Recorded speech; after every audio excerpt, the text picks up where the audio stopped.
오늘 아침 전북권 주요 뉴스입니다. 장마가 그친 뒤 낮 최고 기온이 35도까지 치솟고 있습니다. 땡볕 속에 작업하던 50대가 쓰러져 숨지는 사고까지 발생했습니다. 정부가 현대중공업 군산조선소에 대한 대책을 발표했는데 핵심인 조선소 재가동 계획이 빠져 있습니다. 조선업계는 크게 반발하고 있습니다. 교육부가 서남대학교 폐교를 고심하고 있습니다. 남원 지역 주민들은 어제 교육부를 항의 방문하고 정상화를 촉구했습니다. 전라북도 지방은 오늘 장수를 제외한 13개 시군에 폭염주의보가 이어지면서 무더위가 기승을 부리겠습니다. 여러분 안녕하십니까? 전주 MBC 뉴스데이입니다. 연일 숨막히는 더위에 온열 질환에 대한 우려가 높아지고 있습니다. 순창에서는 땡볕에 예초기를 돌리던 50대 인부가 숨진 채 발견됐는데요. 열탈진이 원인인 것으로 추정됩니다. 한범수 기자의 보도입니다. 순창군 쌍치면의 한 야산. 오전 11시 반쯤 풀베기 작업을 하던 일용직 근로자 54살 A씨가 숲을 사이에서 의식을 잃은 채 발견됐습니다. 사람들 싹 작업 마치고 이제 더우니까 점심시간도 됐고요. 싹 내려오는데 한 사람이 안 내렸었던 모양이에요. 쓰러진 것에 비쳐 사람들이 발견을 못했는가. 동료 인부들이 직접 심폐소생술까지 해가며 구급대원을 기다렸지만 A씨는 이미 목숨을 잃은 뒤였습니다. 네, 제가 서 있는 곳은 사고 당시 인부들이 작업을 했던 현장입니다. 보시다시피 경사가 60도가 넘을 만큼 매우 가파른데요. 경찰은 A씨가 30도가 넘는 땡볕 속에서 작업을 하다 사고가 난 것으로 보고 있습니다. 작업을 감독한 산림조합은 폭염특보를 고려해 일부러 오전 시간대를 골라 작업을 했는데도 이 같은 일이 벌어졌다며 곤혹스러워합니다. 요즘 날씨가 더워가지고 아침에 일찍 시작하셔가지고 빨리 끝내시는 걸로 알고 있거든요. 오전 작업하시고 이제 10분씩 쉬시고 하시는 걸로 알고 있어요. 지난 12일 정읍 이평에선 집수리 작업을 하던 50대 남성이, 지난달 30일 김제 백산에선 비닐하우스에서 과일을 수확하던 70대 할머니가 열사병 증세로 병원에 옮겨지기도 했습니다. 올여름 도내 온열 질환자 수만 벌써 20여 명. 주로 폭염 속에 농산일을 하는 노약자나 일용직 노동자들이 온열 질환에 노출될 위험이 높습니다. 충분한 휴식을 취하면서 또 수분 공급 충분히 해주면서 더운 날씨에는 피해서 현장 작업이나 일을 해주셔야 됩니다. 전문가들은 한여름엔 아침과 저녁에도 기온이 높아 주기적인 휴식이 더욱 중요하다며 권고사항으로 돼 있는 휴식 의무제를 강화할 것을 주문했습니다. MBC 뉴스 한범수입니다. 현대중공업 군산조선소의 가동 중단에 따른 정부의 대책이 발표됐습니다. 그런데 기대가 너무 컸던 것일까요? 핵심인 조선소의 재가동 계획이 빠져 실망스럽다는 반응이 팽배합니다. 박찬익 기자입니다. 이낙연 국무총리 주재로 열린 국정현안 점검조정회의에서 군산조선소 가동 중단에 따른 지원 대책이 확정됐습니다. 조선소 가동이 중단된 지 20일 만입니다. 군산조선소 지원 방안도 다 준비가 돼 있는 것이고 많은 토론이 필요하다고 보지는 않습니다. 정부는 우선 대형 선박의 건조 수요를 확대하고 협력업체에 대한 금융 지원을 늘리는 한편 퇴직자의 재취업을 돕는 대책을 내놨지만 지난 정부가 제시한 것과 차이가 없습니다. 무엇보다 조선소를 재가동하게 할 구체적인 계획이 빠져 있어 전라북도는 실망스럽다는 반응을 보였습니다. 저희는 아직도 이것이 대책이 될 수 없고 재가동만이 가장 근본적인 대책이라는 입장입니다. 정부는 대신 해상 풍력을 육성해 협력업체의 업종 전환을 유도하고 군산을 투자 선도지구, 지역 특화 발전 특구로 지정하겠다는 방안을 제시했지만 당장 꺼져가는 지역 경제의 불씨를 살리기에는 역부족입니다. 도가 건의해 정부가 적극 검토하기로 한 해양관광 허브와 친환경 상용차 부품기지, 개인용 항공기 시범도시 조성 사업 등도 지금으로서는 공연불에 불과하다는 지적입니다. 문재인 대통령과 이 총리가 군산을 잇따라 찾아 약속했던 특단의 대책. 그러나 결국은 요란한 빈술에 그치고 말았습니다. MBC 뉴스 박찬혁입니다. 정부 대책 발표에 군산 조선업계는 큰 혼란에 빠졌습니다. 다음 주 총리 방문에 맞춰 시위에 나서고 현대중공업 측에는 배상까지 청구할 방침입니다. 이어서 유령 기자입니다. 군산의 중소조선업계 관계자들이 정부 대책에 불만을 쏟아냅니다. 총리가 방문하는 다음 주 26일 새만금 남북도로 기공식장에서 머리띠를 두르겠다며 울분을 토해냅니다. 만약에 그 면담이 안 이루어지면은 아까 말했듯이 머리띠 메고 총리 가는 길 앞에 들어눕든지. 업체 80여 개 가운데 이미 50여 개가 문을 닫았는데 여전히 기다려달라는 것이 대책이냐며 재가동에 대한 명확한 답변을 요구했습니다. 오랫동안 끌고 갈 수 있는 그런지 여력이 없다는 겁니다. 그러니까 1년지든 10년지든 언제 문을 열겠다는 어떤 확답이 중요하다는 이거죠. 만약 현대중공업이 조선소 재가동의 의지를 밝히지 않으면 소송에 나서겠다는 이야기도 나왔습니다. 현대중공업을 믿고 투자한 돈이 어마어마한 상황. 7년 만에 가동 중단은 사기극이나 다름없다는 겁니다. 공장을 진 사람들은 그 피해는 어마어마한 금액이다. 그러면 그걸 현대가 안 돌리려면 너가 배상을 하던가. 일자리를 잃은 조선업 종사자들도 답답하기는 마찬가지. 새 집 사가지고 사용하려고 그러는데 경기가 추락해버리면 그 사람은 직업도 잃고 집은 갚아야 되고 팔자니 사는 사람 없고. 한편 민주당 전북도당은 다른 당과 달리 이번 정부 대책을 합리적 조처라며 환영한다고 논평해 논란이 일고 있습니다. 민주당의 논평은 상실감에 젖은 지역 여론과는 완전히 동떨어진 데다 지나친 정부 옹호여서 적지 않은 후폭풍이 예상됩니다. MBC 뉴스 유룡입니다. 설립자의 비위로 폐교 위기에 놓인 서남대 정상화 시간이 얼마 남지 않았습니다. 교육부가 폐교를 고심하고 있기 때문인데요. 이런 가운데 남원 지역 시민들이 상경 집회를 열었습니다. 보도에 김아영 기자입니다. 정상화 방안 즉각 수용하라! 폭염이 기승을 부리는 서울 광화문 광장에 남원 지역 시민들이 모였습니다. 폐교 결정이 임박했다는 소식에 일손을 놓고 정부의 부당함을 알리기 위해 상경한 겁니다. 적폐 사학에 무너진 지역 대학을 새 정부가 회생시켜줄 것을 호소했습니다. 정상화해주겠다. 의대랑 폐과시키지 않겠다. 이렇게 다독이면서 지금까지 진행됐던 것이 우리 전라북도 도민을 우롱한 것이고. 교육부 앞에서도 호소는 이어졌습니다. 서울시립대 2천억 원, 삼육대 1,600억 원 규모의 정상화 방안을 제시했는데도 교육부가 설립자의 횡령액 보전을 이유로 발목을 잡고 있다는 겁니다. 학교를 망가뜨린 구재단을 배제하고 지역이 활기를 찾을 수 있도록 결단을 촉구하기도 했습니다. 그래서 한 사람 때문에 남은 시라는 그 자체가 피해를 보면 안 되죠. 교육부 장관님은 꼭 그 정상화 시켜주기 바랍니다. 이달 말 정상화 결정을 앞둔 교육부는 여전히 폐교를 심각하게 논의하고 있습니다. 대학의 어떤 구조개혁 방향이라든지 이거는 뭐 정해져가 있는 거거든요. 이게 물론 지방대학의 어떤 뭐 교육적 문제가 있긴 한데 그런 문제 때문에 학교를 계속 이렇게 방치할 수는 없는 거거든요. 군산 조선소에 이어 서남대까지 문을 닫을 처지에 놓여 지역사회의 근심이 깊어지고 있습니다. MBC 뉴스 김아연입니다. 문재인 대통령의 주요 공약이었던 전북 금융도시 육성이 국정과제에서 빠져 논란이 일고 있습니다. 지난 19일 국정기획위가 발표한 100대 국정과제에 새만금은 반영됐지만 문 대통령의 주요 공약이자 지역의 기대가 컸던 전북 혁신도시 제3의 금융도시 육성 방안은 빠졌습니다. 뿐만 아니라 487개 세부 실천 계획에도 국가식품 클러스터와 탄소 산업 등은 포함됐지만 금융도시 계획은 반영돼 있지 않습니다. 전라북도가 산하 공기업과 출연기관의 성과연봉제를 폐지합니다. 전라북도는 공공기관의 성과연봉제를 연내 폐지하겠다는 새 정부의 방침에 따라 전북개발공사 등 7개 산하 공기업과 출연기관에 대해서도 성과연봉제를 폐지하기로 결정했습니다. 성과연봉제는 박근혜 정부의 국책과제로 그동안 노동계의 반발을 사왔습니다.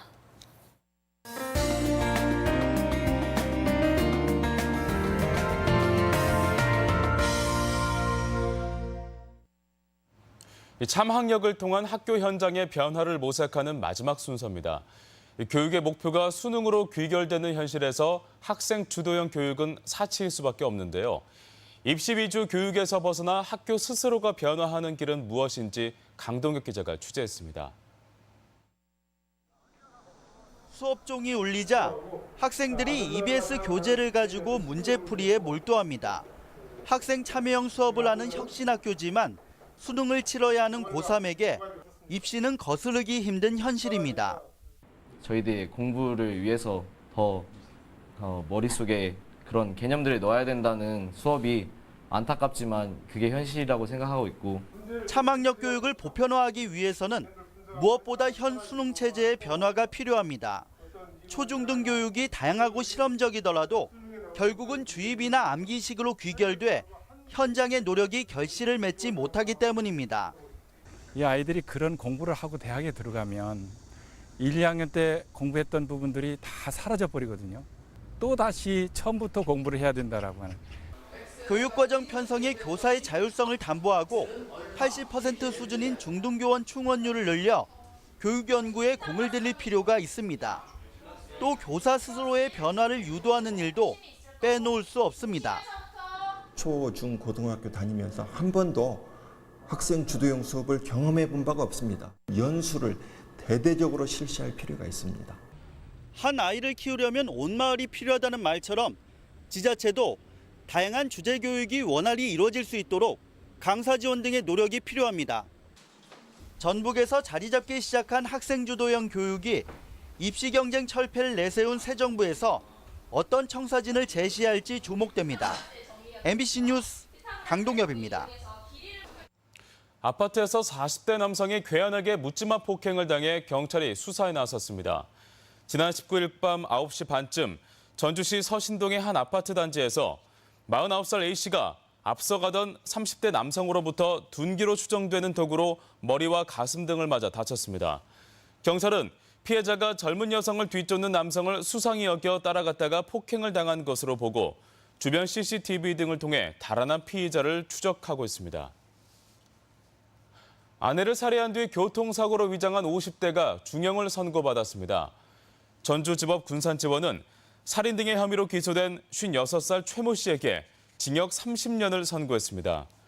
최 씨는 지난 1월 군산 개정면의 한 교차로 인근에서 아내 53살 고모 씨를 살해한 뒤 시신이 실린 차를 농수로 쪽으로 밀고 불을 질러 교통사고로 위장한 혐의로 구속 기소됐습니다.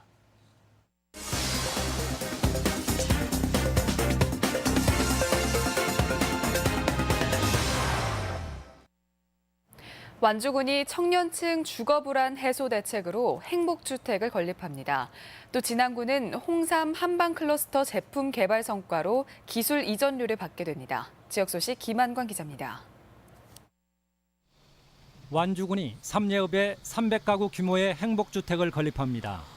신혼부부와 사회초년생, 대학생 등 청년층의 주거불안 해소를 위한 행복주택은 국비 등 300억 원을 들여 내년 상반기 착공해 2020년 입주를 목표로 추진됩니다.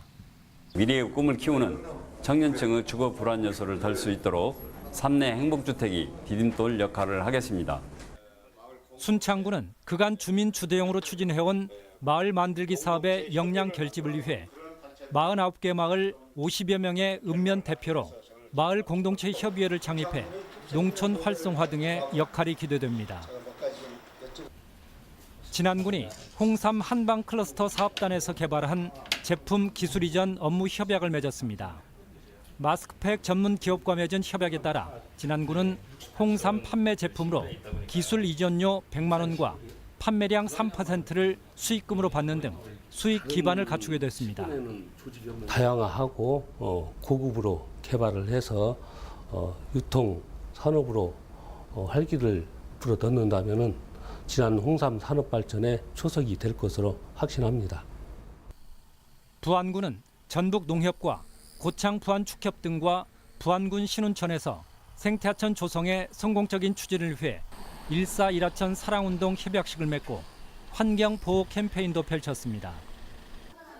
김재씨가 어린이 김치 전시회를 열어 눈길을 끌었습니다.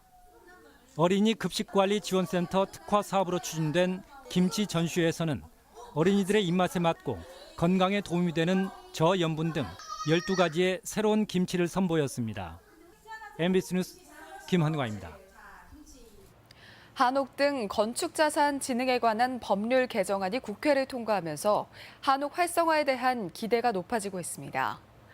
개정안에는 소규모 한옥의 경우 구조안전 확인 서류 제출 대상에서 제외하고 민법상 인접지 경계선 0.5m 확보 대상에서도 제외하도록 하는 내용을 담고 있습니다.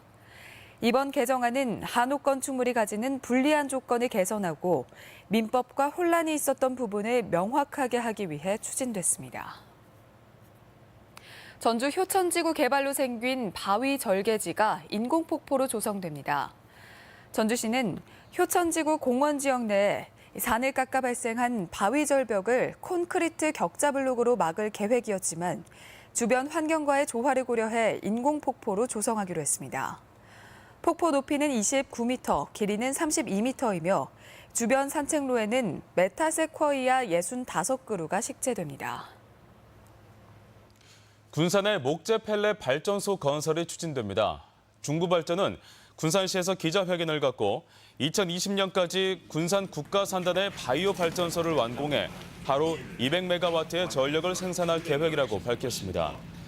바이오 발전소는 캐나다 능지에서 수입한 목재 펠렛으로 전기를 생산해 정부의 이산화탄소 저감 정책에 부응할 계획인데 군산 시민들은 미세먼지를 유발해 생활 환경을 악화시킬 것이라며 반발하고 있습니다. 지방의원 재량사업비와 관련해 핵심 브로커가 구속되면서 검찰 수사가 속도를 내고 있습니다. 전주지검은 2012년부터 지난해까지 재량사업비 공사를 맡게 해주겠다며 업체 3곳으로부터 2억 5천만 원을 받은 혐의로 인터넷 매체 전 본부장 김모 씨를 구속 수사하고 있습니다. 김 씨는 혐의를 부인해왔지만 검찰은 김 씨가 받은 돈이 지방의원들에게 흘러갔는지에 수사력을 모으고 있습니다. 상반기 내내 공급 과잉 우려를 낳았던 신규 아파트 입주 물량이 크게 감소했습니다. 국토부에 따르면 다음 달부터 3개월간 도내 공급되는 신규 아파트 입주 물량은 10월 고창 지역 소형 아파트 28세대 이외에는 없는 것으로 집계됐습니다. 한편 지난 상반기 도내에는 1분기 941세대, 2분기 2366세대 등 3,300여 세대가 공급된 바 있습니다. 전주시 자원봉사단이 청주시 수해복구 지원에 나섰습니다. 전주시 자원봉사센터는 최근 폭우로 큰 피해가 발생한 청주시에 500명분 이동 밥차와 구호 물품, 그리고 자원봉사자 70명을 파견했습니다. 청주시는 지난 2005년 폭우가 발생한 전주시에 물자와 인력을 지원한 바 있습니다. 완주군이 LH에서 시행하는 매입 임대주택 입주 희망자를 모집합니다. 매입 임대주택은 기존 주택을 매입한 뒤 고쳐서 시중 시세의 30% 수준으로 싸게 임대하는 사업으로 이번에는 삼내와 봉동지역 주택 60세대가 대상입니다. 신청 자격은 현재 완주군에 주민 등록이 있는 무주택자로 오는 24일부터 28일까지 구비 서류를 갖춰 주민센터에 제출하면 됩니다. 우리 지역 행사와 문화 소식입니다. 정읍시는 오늘 연지 아트홀 개관식을 시작으로 29일까지 다채로운 축하 공연을 마련했습니다. 군산 어린이 공연장은 여름방학을 맞아 내일 서커스와 함께하는 마임쇼 아낌없이 주는 나무를 공연합니다. 세계 비보이 챔피언 익스트림 크루의 공연 헤이 미스터 빅이 오늘 부안예술회관에서 펼쳐집니다. 국립자연휴양림 관리소는 내일 변산자연휴양림에서 이용객과 지역 주민을 위한 음악회를 마련했습니다. 한지산업지원센터는 모레까지 야암 안태중 작가의 부채 작품을 전시합니다. 전주 문화재 야행의 3번째 야행이 내일 한옥마을 일대에서 또 다른 시간에 문이 열린다를 주제로 진행됩니다. 남원시가 오칠 목공예 등 지역 특화 산업을 시민들이 체험할 수 있도록 내일 공예 원데이 클래스를 운영합니다. 전북소설가협회는 내일 전북문학관에서 김상휘 소설가의 강연과 소설 낭독회를 갖습니다. 전주시 자원봉사센터는 모레까지 자원봉사 1일 학당에 참여할 중고등학생을 접수받습니다. 완산 노인복지관은 한글 등을 배울 수 있는 완산 2학기 평생교육 수강생을 모집합니다. 날씨입니다. 전라북도 지방은 오늘 장수를 제외한 13개 시군의 폭염주의보가 이어지면서 무더위가 기승을 부리겠습니다. 낮 최고 기온은 전주 34도, 진안 31도 등 31도에서 34도의 분포로 평년보다 4도가량 높아 덥겠습니다. 바다의 물결은 서해남부 전 해상에서 0.5에서 1m로 일겠습니다.